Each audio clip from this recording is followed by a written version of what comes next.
Nous vivons à une époque dans laquelle le développement personnel est central. De ce fait, on peut trouver une quantité importante de livres sur ce sujet. Bien évidemment, ces livres ont pour objectif de permettre à une personne de se développer, de s'améliorer afin de mieux avancer.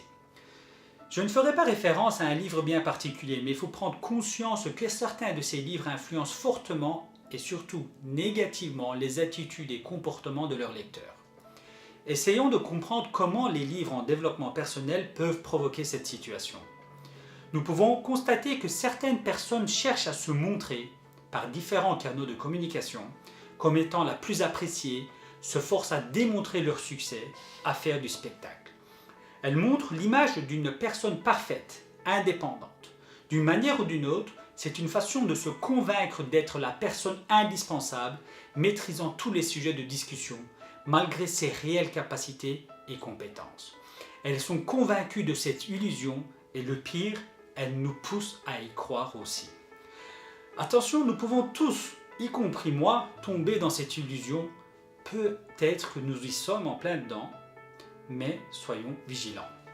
Il faut prendre conscience que les livres de développement personnel y jouent un rôle important. Bon nombre de livres, en pensant bien faire sur le thème du développement personnel, développent plutôt l'individualisme en nourrissant quoi? En nourrissant notre ego. Ne tombons pas dans le piège. Des phrases du type « Vous êtes capable de tout réaliser, vous êtes une personne forte, vous devez croire en vous, vous pouvez surmonter chaque épreuve, vous avez les capacités et les compétences pour le faire, l'important c'est de croire en vous, etc., etc. » Ce ne sont que des exemples parmi tant d'autres. Même si ces phrases sont en partie correctes, elles peuvent pousser la personne à nourrir fortement son ego et l'inciter à penser que tout dépend d'elle, qu'elle est au centre de tout, qu'elle peut surmonter l'ensemble des problèmes toute seule. En d'autres mots, la solution de chaque problème ou alors la réalisation de tout objectif ne dépend que de sa personne et qu'elle se suffit à elle-même. Malheureusement, nous retrouvons ce type de livre dans bon nombre de librairies, sur des sites de vente en ligne, dont certains sont des best-sellers.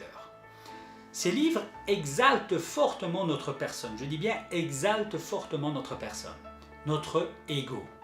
Mais rappelons que l'exaltation, en médecine, est un état pathologique qui donne aux malades l'illusion d'une grande euphorie ou d'un sentiment de puissance. Je répète, l'exaltation, en médecine, est un état pathologique qui donne aux malades l'illusion d'une grande euphorie ou d'un sentiment de puissance. Et en exaltant sans cesse, elle pousse le lecteur à idolâtrer sa personne, à être narcissique. D'un autre côté, il nous pousse à adopter, à intégrer des croyances comme le fait d'être des êtres ultimes, parfaits, capables de maîtriser chaque point, chaque situation. Certains livres de développement personnel nous font croire que nous pouvons devenir meilleurs que les autres, nous incitent à penser que nous sommes supérieurs aux autres, ce qui influence le fait de se sentir en concurrence de manière permanente. Et le pire dans tout cela, c'est que nous adoptons aussi cette attitude avec nos enfants, notre entourage, nos collègues. Nous les poussons aussi à être individualistes en concurrence avec les autres. Une question fondamentale me vient à l'esprit. Est-ce qu'une personne peut réellement se suffire à soi-même? Essayons de répondre à cette question. Ensuite, une chose est certaine, supposons que nous arrivons réellement à atteindre la perfection individuelle, à devenir un être supérieur par rapport aux autres. Rien n'est garanti qu'en tant qu'individu, nous aurons la paix en nous et surtout, nous aurons la paix avec les autres. Parce que le fait d'être parfait est une qualité que nous pouvons perdre à tout moment.